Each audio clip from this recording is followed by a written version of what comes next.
안녕하십니까. 김근의 마음 TV 김원장입니다. 요한계시록 9장 4절에 보면 이런 구절이 있습니다.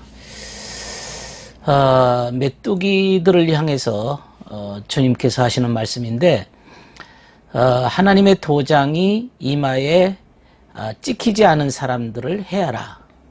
그러나 죽이지는 말고 5달 동안 괴롭게 하기만 해라.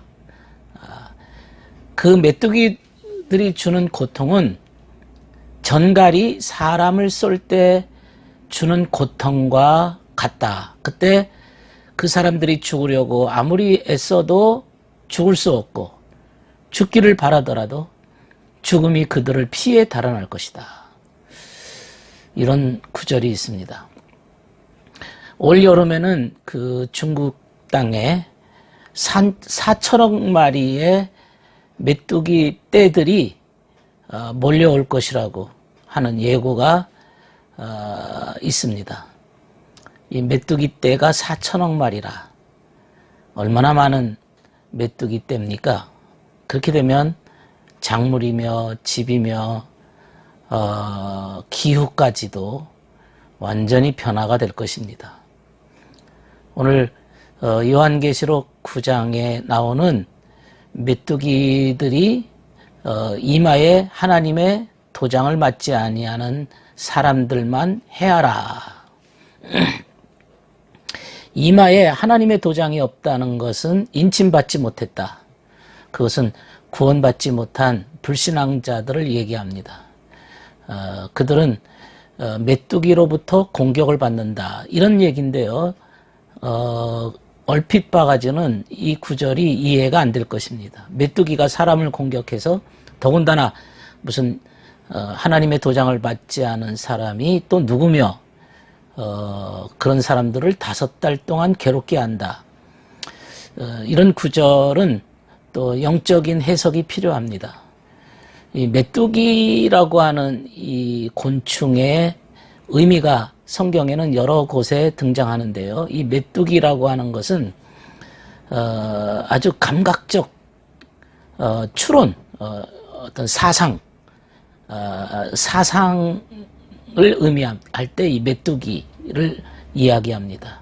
메뚜기의 재앙이라는 것은 인간이 진리를 따라가는 게 아니고 이 감각적이고 관능적이고 인간의 감각에 몰입하는 어떤 사상들을 의미합니다. 그러니까 인간의 본성에 근거한 사상, 그걸 메뚜기로 표현하고 있습니다.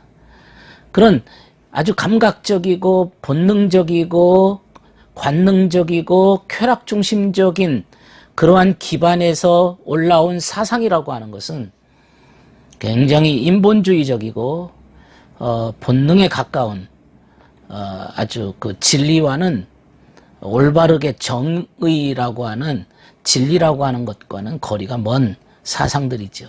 인간의 욕심에 근거한 사상이기 때문에 그렇습니다. 그래서 하나님의 인을 받지 아니한 이 불신자들, 그러니까 자기 중심적이고 자기 욕심에 근거하면서 인생을 살아가는 자들에게, 그런 사람들에게, 그러니까 그런 사람이라고 얘기할 때는 동물과 다른 어떤 특질을 의미하지요. 인간에 가지고 있는 이해력이나 의지를 갖고 있는 그러한 존재들에게 피해를 줄 수는 있으나 죽이는 것은 허용되지 않았다. 이런 말입니다. 단지 괴롭게는 해라. 괴롭히도록 허락을 받았습니다. 근데 그들의 고통이 마치 전갈이라고 하는, 이것도 곤충이죠. 그 사막에 이 전갈이 얼마나 무서운 곤충입니까? 그 전갈에 한번 물리면 온몸이 마비가 돼서 5분도 안 돼서 죽는다고 하지 않습니까? 이 전갈에 한번 쏘이면 완전히 몸을 움신거릴 수가 없는, 무감각해지는, 완전히 감각을 잃어버리는, 그래서 결국에는 죽음에 이르게 되는 것입니다. 그래서 이 전갈이 쏘는 고통을 얻게 된다. 그런 고통이라는 것은, 여기서 말하는 고통은 정신적 고통입니다. 정신적으로 활동을 못하는, 그러니까 메뚜기의 그 감각적이고 쾌락 본능적인 그러한 사상과 궤변의 논리에 따라서 정신적으로 전갈의 고통, 그러니까 마비가 돼버린 거죠. 그러니까 자기 올바른 것, 분별력을 다 잃어버리는 겁니다. 정신적 활동을 전혀 못하는 상태가 이르게 되는 거죠. 그런데 이런 고통은 범위, 기간이 제한되어 있습니다. 그것은 5달 동안만 괴롭힘을 받은 것이다. 이 5달이라고 하는 것은 물리적 시간이 아니라 이거는 상태적 시간입니다. 그러니까 5라고 하는 숫자는 10이 완전 전체를 의미한다면 5라고 하는 것은 한 반쯤을 의미하는 거죠. 그러니까 인간이 어느 정도까지 고통을 얻게 된다, 이런 뜻입니다. 그러니까 정신적 활동이 완전히 스톱이 되는 거죠. 인간의 분별력이 완전히 스톱이 되는 겁니다. 멈춰지는 겁니다. 그저 그런 고통 속에서 내가 뭘 생각해야 될지, 무엇을 판단하는 건지, 무엇을 분별하는 건지 자기 생각이 완전히 멈춰져 버린 겁니다. 생각하고 느끼는 것이 인간의 근본적인 삶의 원인이 되는 건데, 생각하고 느끼고 하는 능력이 완전히 소멸돼 버리는 것입니다. 지적인 소멸이죠. 판단력이 완전히 멈춰진 겁니다. 그럴 때 인간들은 죽기를 바라는 거죠. 차라리 죽는 게 낫다. 죽으려고 달겨듭니다. 인간의 어떤 사상적인 지적인 죽음과 더불어서 인간이 이제는 의지까지도 죽음에 이르는 거지요. 내가 뭘 해야 되겠다는 의욕조차도 다 무너져 버린 겁니다. 가련한 정신병자와 같은 그러한 상태라고 말할 수 있습니다. 이거는 인간성이 완전히 파멸에 이른 거죠. 인간성이 완전히 파멸에 이르지만 그런 고통 중에 있을 때 사람이 뭘 생각하거나 무엇을 판단하거나 어떤 의지를 가지고 목적하는 그러한 인간의 본성으로 출발하지 못하고 완전 모든 것이 올스톱이 돼서 죽음의 상태에 이르렀다고 얘기할 수 있습니다. 그래서 이런 정신적 고통 때문에 사람들이 어떤 중독에 몰입하거나 마약을 먹거나 무슨 완전히 정신적 죽음으로 인해서 자살을까지도 시도하게 되는 거죠. 그렇지만 이 자살이라고 하는 것도 생명을 끊을 수 없는 것을 알게 됩니다. 왜냐하면 자살 이후의 세계가 또 존재하기 때문에 내가 살아있다는 사실이 또 고통스러울 겁니다. 정신적으로 병이 듦으로 인해서 정신이 흐트러지고 모든 희망이 사라지고 모든 전체가 무너진 그런 상태에서 이 고통이 사라지기만을 기대하고 있습니다. 그럼에도 불구하고 죽을 수도 없다. 그 이유는 그가 사람이기 때문에 그렇습니다. 사람이라고 하는 이 자질은 하나님의 창조물입니다. 하나님의 창조물이고 하나님의 것으로 지음을 받았습니다. 그래서 사람이 생각하고 뜻하는 그 모든 능력은 이 메뚜기와 같은 세속적인 이론과 추론에서 나오는 어떤 독소에 의해서 서서히 죽음의 기운을 맛보고는 있지만은 완전 100% 파괴될 수는 없다는 얘기죠. 독기운에 서서히 죽음의 기운은 느끼고 있지만은 100% 파괴될 수는 없습니다.